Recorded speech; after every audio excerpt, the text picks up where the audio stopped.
আলহামদুলিল্লাহ। আজকের যে তেলাওয়াতটি হবে সূরা ইউসুফের ৬৪ থেকে নিয়ে ৬৯ আয়াত পর্যন্ত। এই আয়াতের মধ্যে থাকছে ইউসুফ আলাইহিস সালাতু ওয়াস সালামের যে 10 ভাই ইউসুফ নবীর দরবারে এসেছিলেন, মিশরের রাজদরবারে। তাদেরকে খাদ্য খাবার দেওয়ার পরে শর্ত দিলেন যে তোমরা আগামীতে যখন আসবে তোমাদের ভাই, যে ভাইকে তোমরা বাড়িতে রেখে এসেছো, তাকে না নিয়ে আসলে তোমাদেরকে আর খাদ্য দেওয়া হবে না। এই শর্তে তাদেরকে খাদ্য দেওয়া হলো। এবং ইয়াকুব নবীর কাছে এই 10 ভাই মানে 10 ছেলে ইয়াকুব নবীর তারা আর্জি পেশ করলো, বাবা আমাদের ভাই বিনিয়ামিনকে না নিয়ে গেলে মিশর থেকে আর খাদ্য খাবার আমাদের জন্য দেওয়া হবে না, এজন্য বিনিয়ামিনকে আমাদেরকে নিয়ে যেতে হবে। তবে বিশেষ শর্ত সাপেক্ষে ইয়াকুব আলাইহিস সালাতু ওয়াস সালাম তার ছোট ছেলে বিনিয়ামিনকে এই 10 ভাইয়ের সঙ্গে মিশরে ইউসুফ নবীর দরবারে পাঠিয়েছিলেন। এই বিষয়টি আজকে বর্ণিত হচ্ছে। আউযু বিল্লাহি মিনাশ শাইতানির রাজীম। বিসমিল্লাহির রাহমানির রহিম। قال هل آمنكم عليه إلا كما أمنتكم على أخيه من قبل فالله خير حافظا وهو أرحم الراحمين ولما فتحوا متاعهم وجدوا بضاعتهم ردت إليهم قالوا يا أبانا ما نبغي هذه بضاعتنا ردت إلينا ونمير أهلنا ونحفظ أخانا ونزداد كيل بعير ذلك كيل يسير قال لن أرسله معكم حتى تؤتون موثقا من الله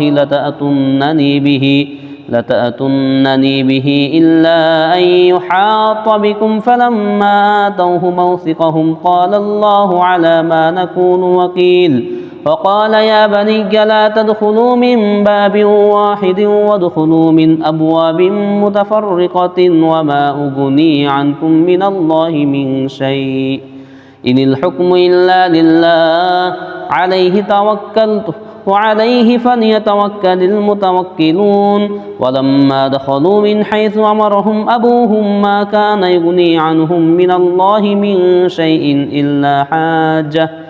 إلا حاجة في نفس يعقوب قضاها وإنه لذو علم لما علمناه ولكن أكثر الناس لا يعلمون ولما دخلوا على يوسف آوى إليه أخاه قال إني أنا أخوك فلا تبتئس بما كانوا يعملون صدق الله العظيم।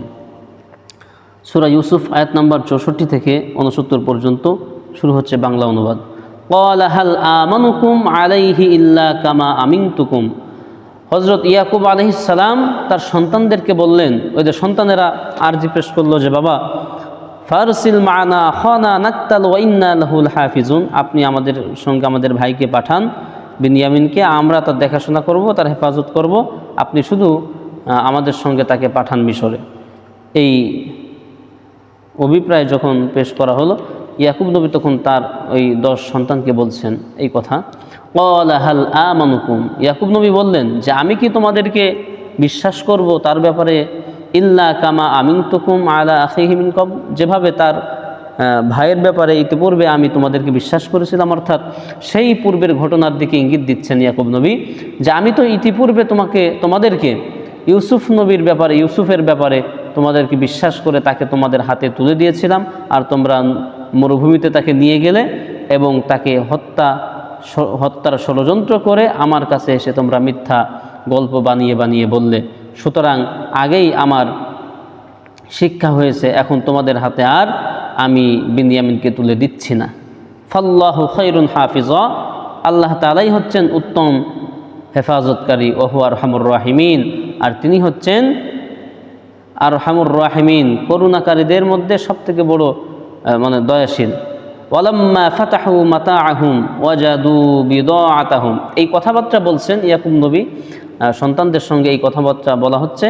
আর তারা তাদের আসবাবপত্র যেগুলি বস্তা নিয়ে গিয়েছে মিশর থেকে বাড়িতে, সেই বস্তার মুখ খুলতে দেখে যে তাদের বস্তার মধ্যে তাদেরই এই পণ্যের যে দ্রব্যের যে মূল্য ইউসুফ নবীকে দিয়েছিলেন, এই গমের মূল্য আবার তাদের বস্তার মধ্যে ফিরিয়ে দিয়েছে। বিদাআতাহুম রুদ্দাত ইলাইহিম, তাদের সেই দ্রব্য মূল্যের মানে মূল্যকে ফেরত দিয়েছেন তাদের নিকট। ক্বালু ইয়া আবানা, এটা দেখে তারা মহা খুশি। এই দ্রব্যের মূল্য তখন বের করে বলছে, ইয়া আবানা, দেখুন হে আমাদের পিতা, মা নাবগি, এর থেকে আমরা আর কি চাই, যে আমাদেরকে তিনি আমাদের দ্রব্যের মূল্য ফিরিয়ে দিয়েছেন আজিজে মিশর, অর্থাৎ ইউসুফ আমাদের দ্রব্যের মূল্যটাও ফিরিয়ে দিয়েছেন, আবার দ্রব্যও দিয়েছেন। তিনি কত বড় মনের মানুষ, এর থেকে আমরা আর কি আশা করতে পারি। হাদিহি বিদআতুনা রুদ্দাত ইলাইনা, এই দেখুন এটা হচ্ছে আমাদের সেই দ্রব্যের মূল্য যেটা তিনি আমাদেরকে ফিরিয়ে দিয়েছেন। অনামিরু আহলানা ওয়া নাহফাজু আখানা ওয়া নাজদাদু কাইলা বাঈর। হ্যাঁ, এখন কি করো, অনামিরু আহলানা ওয়া নাহফাজু আখানা, আপনি আমাদের ভাইকে অর্থাৎ বিনিয়ামিনকে আমাদের সঙ্গে পাঠান, আমরা তার হেফাজত করব, দেখাশোনা করব। ওয়া নাজদাদু কাইলা বাঈর, এবং আরও 1 উট পরিমাণ খাবার আমরা বরাদ্দ বেশি আনতে পারবো, কারণ একজন ব্যক্তি গেলেই তাকে 1 উট পরিমাণ খাদ্য দেওয়া হবে, এটা ছিল নিয়ম। তা বলছে যে আমাদের সঙ্গে বিনিয়ামিনকে পাঠান, আমরা তাহলে আরও 1 উট পরিমাণ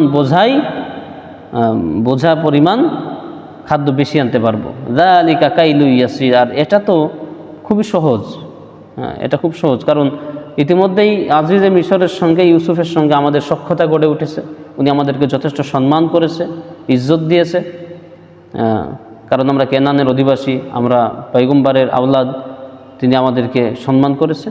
সুতরাং বিনিয়ামিনকে দিলে আমরা আরও বেশি খাবার আনতে পারবো। ক্বালা লান উরসিলাহু মাআকুম, ইয়াকুব নবী বললেন, লান উরসিলাহু মাআকুম, কখনোই আমি তোমাদের সঙ্গে তাকে পাঠাবো না, হাত্তা তুতুনি মাউসিকুম মিনাল্লাহ, যতক্ষণ পর্যন্ত না তোমরা সকলে মিলে আল্লাহর নামে শপথ করবে, অঙ্গীকার করবে। সুতরাং তোমরা যদি অঙ্গীকার করো আল্লাহর নামে যে লাতাতুন্নানি বিহি, যে অবশ্যই তোমরা তাকে আমার কাছে ফিরিয়ে নিয়ে আসবে, এই কথা যদি তোমরা অঙ্গীকারাবদ্ধ হও, তাহলে আমি তোমাদের সঙ্গে তাকে পাঠাতে পারি। ইল্লা আইয়ুহাতা বিকুম, তবে হ্যাঁ, যদি তোমরা চতুর্দিক থেকে বেষ্টিত হয়ে যাও, মানে অবরুদ্ধ হয়ে যাও, এমন পরিস্থিতি যে তোমরা অবরুদ্ধ হয়ে পড়েছো, সেই ক্ষেত্রে যদি কোনো দুর্ঘটনা হয় সেটা ভিন্ন কথা, কিন্তু স্বাভাবিকভাবে তোমরা এটা অঙ্গীকারাবদ্ধ হও যে বিনিয়ামিনকে আমার হাতে আবার তোমরা পৌঁছে দিবে, এই শর্তে তোমাদের সাথে তাকে আমি পাঠাতে রাজি আছি। ফালাম্মা আতাউহু মাউসিকাহুম, এখন সকল ভাই, কি করা যাবে, খাবার তো লাগবেই, সবারই পরিবার রয়েছে, সকল ভাই মিলে ইয়াকুব নবীর হাতে হাত রেখে আল্লাহর নামে শপথ করলেন যে অবশ্যই আমরা যত বিপদই হোক না কেন বিনিয়ামিনকে আপনার হাতে পৌঁছে দিব। ক্বালাল্লাহু আলা মা নাকুলু ওয়াকিল, তখন ইয়াকুব নবী বললেন যে আমরা যা কিছু বললাম এ ব্যাপারে আল্লাহ তাআলা তিনি হচ্ছেন বিধায়ক, কর্মবিধায়ক, তিনি হচ্ছেন ওকিল। ওয়া ক্বালা ইয়া বানিয়া লা তাদখুলু, তাদের আবার মিশরে যাওয়ার সময় হয়ে গেল। এখন পরামর্শ দিচ্ছেন ইয়াকুব নবী, সন্তানদেরকে পরামর্শ দিচ্ছেন পিতা হিসাবে, একজন নবী হিসাবে, যে ইয়া বানিয়া, হে আমার পুত্রগণ, লা তাদখুলু মিন বাবিন ওয়াহিদা, তোমরা মিশরে যখন প্রবেশ করবে একই দরজা দিয়ে সকল ভাই একসঙ্গে প্রবেশ করবে না, কারণ তোমরা 11 ভাই, তোমরা সুঠাম দেহের অধিকারী, সুন্দর চেহারার অধিকারী, তোমাদেরকে দেখলে পরে মানুষের ঈর্ষা হতে পারে, অনেকে বিভিন্ন ধরনের ফাঁদ পাততে পারে, তোমাদেরকে নিয়ে ষড়যন্ত্র করতে পারে। এই জন্য তোমরা কি করবে না, একই দরজা দিয়ে প্রবেশ করবে না। ওয়াদখুলু মিন আবওয়াবিম মুতাফাররিকা, তোমরা ভিন্ন ভিন্ন দরজা দিয়ে, গেট দিয়ে, ফটক দিয়ে তোমরা মিশরে প্রবেশ করবে। ওয়ামা উগনি আনকুম মিনাল্লাহি মিন শাই, আল্লাহ তাআলার ওয়ামা উগনি আনকুম, আমি তোমাদেরকে উপকার করতে পারবো না বা কাজে আসবো না, মিনাল্লাহি মিন শাইইন, আল্লাহর হাত থেকে বাঁচানোর বিন্দুমাত্র ক্ষমতা আমার নাই, আমি তোমাদেরকে বাঁচাইতে পারবো না। অর্থাৎ আল্লাহ যদি তোমাদের জন্য কোনো অকল্যাণ মানে লিখে রাখেন, তাহলে সেক্ষেত্রে আমার কিছুই করার নাই। ইনিল হুকমু ইল্লা লিল্লাহ, কারণ সব কিছুর হুকুমের মালিককে আল্লাহ তাআলা, তিনি হচ্ছেন সকল কিছুর হুকুমের মালিক, হুকুমদাতা। আলাইহি তাওয়াক্কালতু, তার উপরেই ভরসা করো তোমরা। ও আলাইহি ফালিয়াতাওয়াক্কালিল মুতাওয়াক্কিলুন, আর যারা ভরসা করে তাদের উচিত এই আল্লাহর উপরেই ভরসা করা উচিত। ওয়ালাম্মা দাখালু মিন হাইসু আমারাহুম আবুহুম, অতঃপর যখন এই 11 ভাই মিশরে প্রবেশ করলেন সেইভাবে যেভাবে তাদের পিতা হযরত ইয়াকুব নবী তাদেরকে নির্দেশ করেছিলেন। ইয়াকুব নবী যেভাবে বলছিলেন যে তোমরা ভিন্ন ভিন্ন দরজা দিয়ে প্রবেশ করবে, সেই কথার উপরে ভিত্তি করে যখন ভাইয়েরা ভিন্ন ভিন্ন দরজা দিয়ে মিশরে রাজদরবারে যখন প্রবেশ করলেন, মা কানা ইউগনি আনহুম মিনাল্লাহি মিন শাইইন, এখন আল্লাহ তাআলা বলছেন যে আনহুম মা কানা ইউগনি আনহুম, তাদের থেকে কোনো উপকারে আসলো না, মিনাল্লাহি মিন শাইইন, আল্লাহ তাআলার যে বিধান ছিল, আল্লাহ তাআলার যেই আল্লাহ তাআলা যেটা করতে চেয়েছিলেন সেই আল্লাহ তাআলার করা থেকে ইয়াকুব নবীর এই পরামর্শটা, অর্থাৎ ভিন্ন ভিন্ন দরজা দিয়ে প্রবেশ করাটা, এটা কোনোই কাজে আসলো না। ইল্লা হাজাতান ফি নাফসি ইয়াকুবা কদাহা, তবে এটা ছিল নিসাক ইয়াকুব নবীর মনের একটা চাওয়া পাওয়া, তিনার একটা মনের চাহিদা ছিল যে আমার ছেলেরা যেন একই দরজা দিয়ে প্রবেশ না করে, কারণ এক দরজা দিয়ে ঢুকলে অনেকের সমস্যা হতে পারে, কেউ চক্রান্ত করতে পারে তাদেরকে দেখে। তো এটা ইয়াকুব নবীর মনের একটা অভিপ্রায় মাত্র, এছাড়া আর কিছুই না। ওয়াইন্নাহু লাযু ইলমিন লিমা আল্লামনাহু, কিন্তু আল্লাহ তাআলা এখন বলছেন ইয়াকুব নবীর ব্যাপারে বলছেন যে ইয়াকুব নবী তিনি কিন্তু জ্ঞানী ব্যক্তি ছিলেন, যে জ্ঞান আমি আল্লাহ তাআলা তাকে শিখিয়েছি। আল্লাহু আকবার, তিনি জ্ঞানী ছিলেন যে জ্ঞান আমি আল্লাহ তাআলা তাকে শিক্ষা দিয়েছি। ওয়ালাকিন্না আকসারান নাসি লা ইয়ালামুন, কিন্তু অধিকাংশ মানুষ এ ব্যাপারে বেখবর, এটা জানে না। ওয়ালাম্মা দাখালু আলা ইউসুফা, যখন এই 11 ভাই ইউসুফ নবীর দরবারে প্রবেশ করলেন, মিশরের রাজ দরবারে প্রবেশ করলেন, আওয়া ইলাইহি আখাহু, ইউসুফ নবী তখন তার ভাই বিনিয়ামিনকে নিজের কাছে অবস্থান দিলেন, নিজের কাছে ডেকে নিলেন, তিনি খাবারের একটা অ্যারেঞ্জমেন্ট করলেন। ইউসুফ নবী এখন বললেন যে তোমরা যারা আপন ভাই আছো, সহোদর ভাই, প্রত্যেকের কাছে গিয়ে বসো, অথবা সামনাসামনি বসো, বসে তোমরা আহার করো। এখন সবাই সবার সামনাসামনি, কিন্তু বিনিয়ামিনের তো সহোদর ভাই বলতে ইউসুফ ছাড়া আর কেউ নাই, তিনি তো এক মায়ের পেটে একা, আর ইউসুফ নবী ছিলেন। এখন ইউসুফ তো সেখানে নাই, তাদের দৃষ্টিতে ইউসুফ তো মারা গিয়েছে আগেই, হ্যাঁ, অথবা তাকে বিক্রি করে দিয়েছে দাস হিসাবে। এখন ইউসুফ নবীর অভিপ্রায় হলো যে সবাই সবার পাশে বসবে, আর এই ফাঁকে আমি, যেহেতু বিনিয়ামিন একা হয়ে যাবে, তখন আমি বিনিয়ামিনকে আমার কাছে ডেকে নিব। তো তাদেরকে সবাই দুজন দুজন করে বসালেন এবং বিনিয়ামিনকে বললেন তুমি কেন একা বসে আছো? বিনিয়ামিন বলল যে বাদশাহ,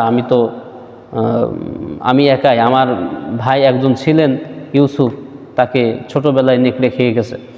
এই কথা বললে ইউসুফ নবী তখন বিনিয়ামিনকে ডেকে নিলেন, আওয়া ইলাইহি আখাহু, বললেন যে আচ্ছা ঠিক আছে, তুমি তো একা, তাহলে তুমি একা বসে না থেকে তুমি আমার সাথে আসো। আল্লাহু আকবার, এটা ছিল ইউসুফ নবীর একটা কৌশল, নিজের ভাইকে কাছে নেওয়ার একটা কৌশল। তো বিনিয়ামিনকে কাছে নিয়ে তিনি তাকে চুপিসারে বললেন যে দেখো, তুমি চিন্তা করো না, আমি কিন্তু তোমার ভাই। ওয়ালা ইন্নী আনা আখুক, বিনিয়ামিন, আমি তোমার সেই হারিয়ে যাওয়া ইউসুফ, আমি তোমার সেই ভাই। ফালা তাবতাইস বিমা কানু ইয়ামালুন, সুতরাং ভাইয়েরা যে আচরণ আমার সঙ্গে করেছে সে ব্যাপারে তুমি মনে কষ্ট নিও না, সে ব্যাপারে তুমি দুঃখ পেও না।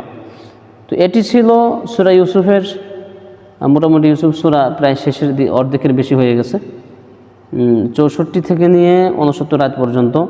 আগামী দিন আসবে ইনশাআল্লাহ তাআলা যে বিনিয়ামিনকে কোন কৌশলে ইউসুফ নবী তার কাছে রেখে দিলেন, হ্যাঁ, সেই কৌশলের কথা, সেই ঘটনাটি আগামী দিন বর্ণিত হবে ইনশাআল্লাহ। আসসালামু আলাইকুম ওয়া রাহমাতুল্লাহ।